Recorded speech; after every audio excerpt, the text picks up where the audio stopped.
आप देख रहे हैं आवाज़ इंडिया टीवी और ये है प्राइम टाइम। बात करते हैं चुनाव आयोग की।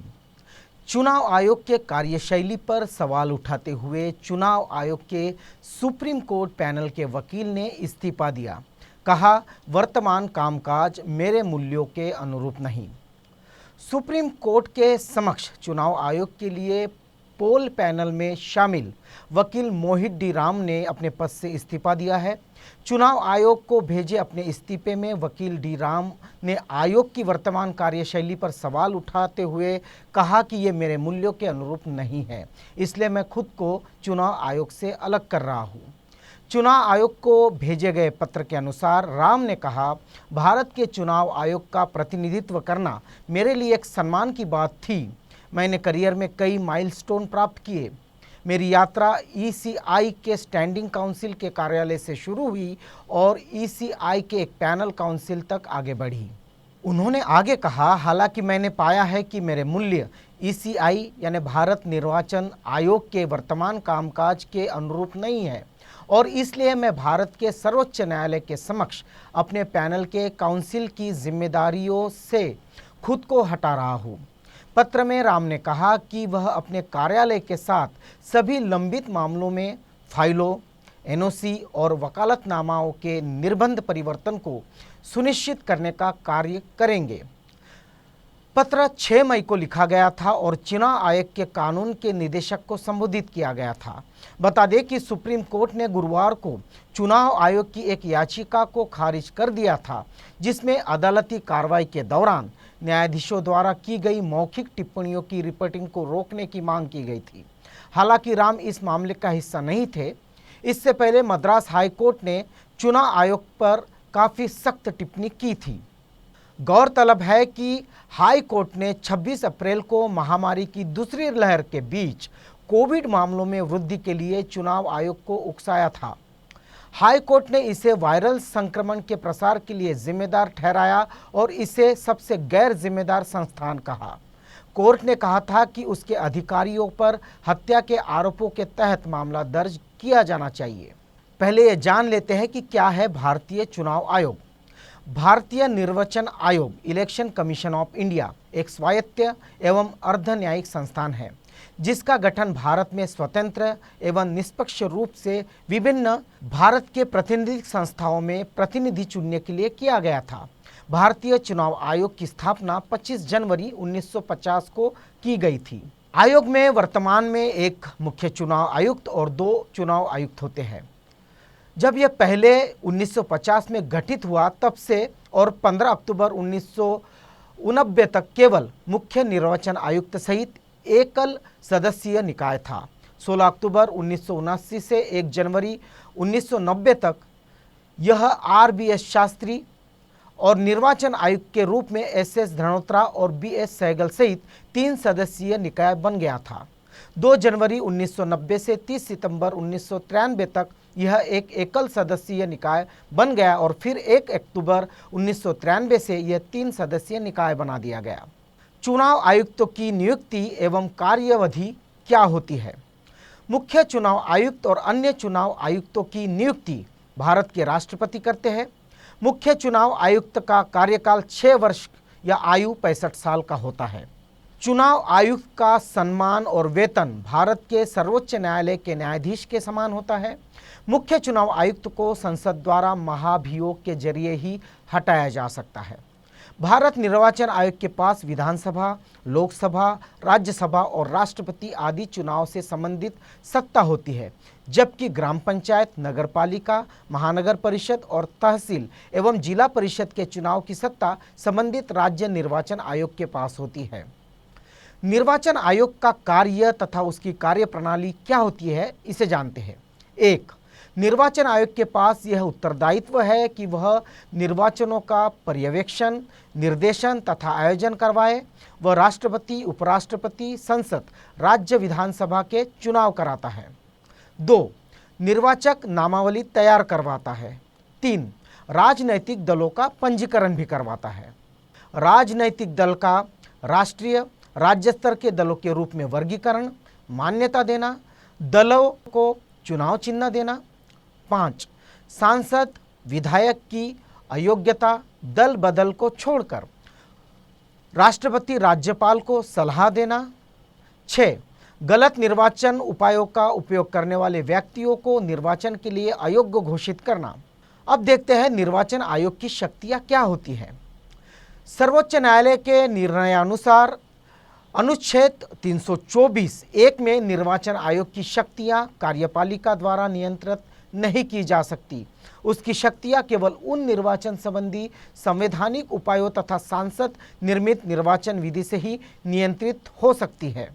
निर्वाचन का पर्यवेक्षण, निर्देशन, नियंत्रण तथा आयोजन करवाने की शक्ति में देश में मुक्त तथा निष्पक्ष चुनाव आयोजित करवाना भी निहित है।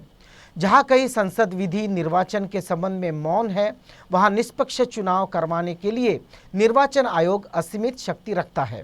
यद्यपि प्राकृतिक न्याय विधि का शासन तथा उसके द्वारा शक्ति का सदुपयोग होना चाहिए।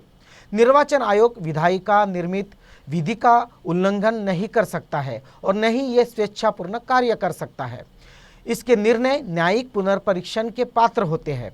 निर्वाचन आयोग की शक्तियां निर्वाचन विधियों की पूरक है, न कि उन पर प्रभावी तथा वैध प्रक्रिया से बनी विधि के विरुद्ध प्रयोग नहीं की जा सकती है।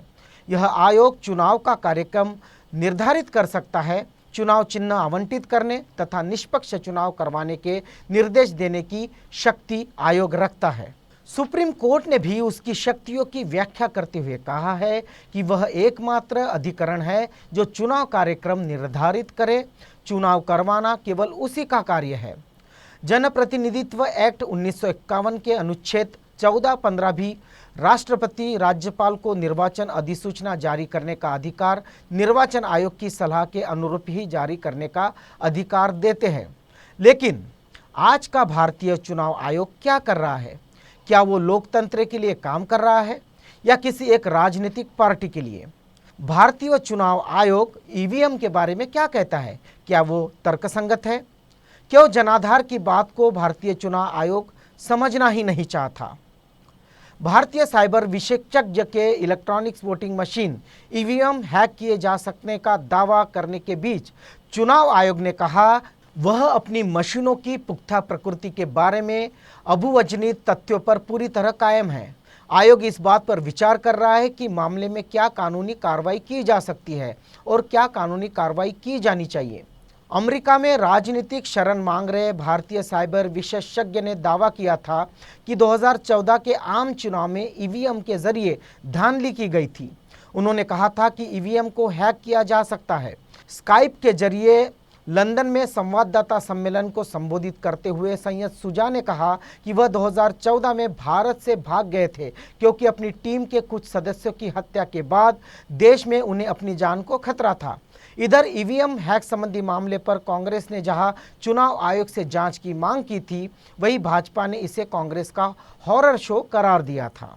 चुनाव आयोग ने जारी बयान में कहा था कि वह इस दुर्भावना से प्रेरित बहस का हिस्सा बनने को लेकर सावधान है और वह भारतीय चुनाव में इस्तेमाल होने वाली ईसीआई के ईवीएम की पुख्ता प्रकृति की अनुभवजनिक तथ्यों के साथ दृढ़तापूर्वक खड़ा है। आयोग ने एक बयान में कहा, हम इस बात पर अलग से विचार कर रहे हैं कि मामले में क्या कानूनी कार्रवाई की जा सकती है। आयोग ने एक बार फिर से दोहराया कि उसके द्वारा इस्तेमाल किए जाने वाले ईवीएम का निर्माण भारत इलेक्ट्रॉनिक्स लिमिटेड और electronics corporation of India limited बेहद कड़ी निगरानी और सुरक्षा दशाओं में करते हैं। आयोग ने कहा था कि 2010 में गठित जाने माने तकनीकी विशेषज्ञों की समिति की निगरानी में सभी चरणों में कठोर मानक संचालन प्रक्रियाओं के पालन पर बारीक नज़र रखी जाती है। ईवीएम को हैक करने संबंधी एक साइबर विशेषज्ञ के दावे को गंभीर करार देते हुए कांग्रेस ने कहा था कि इससे जुड़ी तथ्यों की निष्पक्ष जांच होनी चाहिए। पार्टी ने यह भी कहा था कि ईवीएम से जुड़े संदेह को खत्म करने के लिए चुनाव आयोग आगामी लोकसभा चुनाव में 50% वीवीपैट का मिलान सुनिश्चित करे। हाल ही में पश्चिम बंगाल के जो चुनाव हुए उसके साथ 4 राज्यों के चुनाव हुए और उनके नतीजे भी आ गए। क्या इस चुनाव में भारतीय चुनाव आयोग ने लोकतंत्र के लिए काम किया या किसी एक पार्टी के लिए काम किया, इस पर भी एक बड़ा सवाल खड़ा हो रहा है। चुनाव आयोग ने बंगाल में 8 चरणों में संपन्न कराए जाने की घोषणा के तुरंत बाद बंगाल की मुख्यमंत्री ममता बनर्जी ने अपना गुस्सा जाहिर किया था। उन्होंने सवाल उठाया कि दूसरे राज्यों में 1, 2 या 3 चरणों में चुनाव हो रहा है तो पश्चिम बंगाल में 8 चरणों में चुनाव करने की घोषणा क्यों की जा रही है।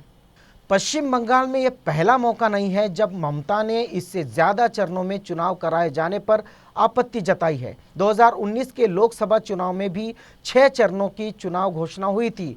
तब भी ममता बनर्जी ने आपत्ति जताई थी और बंगाल के साथ सौतेला व्यवहार करने का आरोप लगाया था।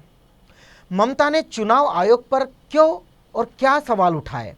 शुक्रवार को चुनाव की तारीखों की घोषणा होने के बाद तुरंत ममता ने सवाल उठाया कि क्या भाजपा को फायदा पहुंचाने के लिए बंगाल में चुनाव 8 चरणों में बांटा गया है। क्या चुनाव आयोग प्रधानमंत्री के कहने पर ऐसा कर रहा है। इस बारे में ममता बनर्जी और टीएमसी के वरिष्ठ नेताओं को लग रहा था कि भाजपा के कहने पर ही चुनाव आयोग ने 8 चरणों में चुनाव की घोषणा की है। ममता के गुस्से के पीछे की खास वजह यह है कि ममता को लग रहा है कि बंगाल में चुनाव की तारीखें ऐसे लेट की गई कि प्रधानमंत्री नरेंद्र मोदी और अमित शाह दूसरे राज्यों में चुनाव प्रचार के साथ यहां भी भरपूर समय दे सके। गुस्से की दूसरी वजह है कि जिन जिलों में टीएमसी मजबूत है वहां पर 2 चरणों में चुनाव का बंटवारा किया गया, जैसे दक्षिण 24 परगना, पूर्व मिदनापुर और कलकत्ता। इन जिलों में टीएमसी काफ़ी मजबूत है। ममता को लगता है कि इन जिलों में 2 चरणों के चुनाव कराने से बीजेपी को फायदा और टीएमसी को नुकसान होगा। बंगाल चुनाव के टीएमसी के चुनाव रणनीतिकार प्रशांत किशोर ने यहां तक कह दिया कि इतना पक्षपात करने वाला चुनाव आयोग मैंने पहले कभी नहीं देखा। सब पार्टियों को साथ आना चाहिए और आयोग पर खुद ही रिफॉर्म के लिए दबाव बनाना चाहिए। चुनावी रणनीतिकार प्रशांत किशोर ने संन्यास का ऐलान कर दिया, यानी अब वो किसी भी नेता या पार्टी के लिए चुनाव की योजना नहीं बनाएंगे। पीके ने इंडिया टुडे को दिए अपने इंटरव्यू के दौरान ये घोषणा की। इसके साथ ही उन्होंने बंगाल में टीएमसी की जीत और बीजेपी के हार को लेकर चुनाव आयोग की जो भूमिका है जैसे तमाम बड़े सवालों पर भी जवाब दिए। आयोग पर तीखे हमले करते हुए उन्होंने बीजेपी की बी टीम आयोग को बताया। पीके कहते हैं कि बीजेपी को जिताने के लिए आयोग ने सब कुछ किया। चुनाव आयोग की भूमिका को सवालों के घेरे में खड़ा करते हुए उन्होंने कारण भी गिनाए। पीके ने कहा कि चाहे धर्म का इस्तेमाल का मामला हो, चुनाव तारीखों की बात हो या दोनों तरफ के लोगों पर कानून के इस्तेमाल की बात हो, पूरी तरह से पक्षपात किया गया। पीके ने आरोप लगाया कि चुनाव आयोग ने बीजेपी को जिताने के लिए हर मुमकिन काम किया। कोरोना महामारी के दौर में 8 चरण में चुनाव कराने का सिर्फ एक ही मकसद था ताकि बीजेपी के नेताओं को कैंपेन का ज़्यादा से ज़्यादा मौका मिल सके। हर 20-30 सीट पर चुनाव से पहले चुनाव आयोग ने पीएम और गृह मंत्री समेत तमाम नेताओं को वक्त दिया ताकि वो बीजेपी के लिए प्रचार कर सके। चुनाव आयोग पर लगाए गए अपने आरोपों को बल देते हुए प्रशांत किशोर ने कहा कि क्या कभी किसी ने देखा है कि एक ही जिले में 4 चरण में चुनाव कराए गए हो। पीके ने बताया कि 24 परगना जिले में ऐसा ही कराया गया क्योंकि टीएमसी बहुत मजबूत थी। ऐसा इसलिए किया गया ताकि मोमेंटम टीएमसी के पक्ष में न जा सके। चुनाव आयोग पर एक और आरोप लगाते हुए उन्होंने कहा कि क्या ये इत्तेफाक है कि जिन सीटों पर बीजेपी ने लोकसभा में जीत दर्ज की थी वहां शुरुआती चरणों में ही चुनाव कराए गए। कोविड के समय लाखों लोगों को वायरस की तरफ धकेला गया क्योंकि चुनाव आयोग बीजेपी को ना नहीं बोल सकता था। चुनाव आयोग से पूछिए कि उन्होंने 8 चरण में चुनाव क्यों कराए। इसके अलावा पीके ने यह भी कहा कि चुनाव में धर्म का इस्तेमाल किया गया, लेकिन चुनाव आयोग ने कुछ नहीं किया। पीके ने कहा कि जय श्री राम के नारे लगाए गए, बीजेपी के झंडे से ज़्यादा ओम और भगवा झंडे दिखे, लेकिन चुनाव आयोग ने क्या किया? क्या ये धर्म का इस्तेमाल नहीं था? जब पीके से पूछा गया कि उन्होंने किस आधार पर यह दावा किया कि बीजेपी डबल डिजिट का आंकड़ा क्रॉस नहीं कर पाएगी, इसका जवाब देते हुए उन्होंने टारगेट किया।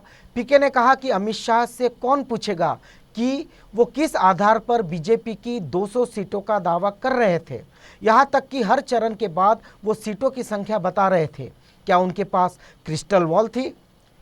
अमित शाह 120-130 सीटें नहीं कहते थे, सीधे कहते थे चौथे चरण के बाद हम 121 सीटें जीत रहे हैं, यानी एकदम सटीक आंकड़ा अमित शाह क्यों बताते थे? बहरहाल चुनाव आयोग की बात करें तो ये देश की एक स्वतंत्र संस्था है जो बीते कुछ समय में काफ़ी चर्चा में रही है। इस पर सबसे पहला आरोप तो केंद्र सरकार के प्रति नरम रवैया रखने का है। इसके अलावा इस साल कोरोना होने के बावजूद चुनाव करने, रैलियों की इजाज़त देने और कोरोना उल्लंघन पर कड़ी कार्रवाई न करने के चलते कई सवालों के घेरे में चुनाव आयोग है। ऐसे में मोहित राम की ये चिट्ठी भी इशारों इशारों में आयोग के भीतर चल रहे संग्राम की ओर इंगित करती है। मुद्दे बहुत है, जैसे ईवीएम को बंद कर बैलेट पेपर से चुनाव किया जाए, वीवीपैट की पर्ची जो है उसकी भी गिनती हो, क्षेत्रीय और छोटी पार्टियों को भी राजनीतिक तवज्जो दी जाए, भारतीय निर्वाचन आयोग पर लोगों का विश्वास फिर से कैसे लौट आए, इस पर चुनाव आयोग को काम करना होगा। बाकी सब आप जानते ही हैं। आप देख रहे हैं प्राइम टाइम, ये है आवाज़ इंडिया टीवी।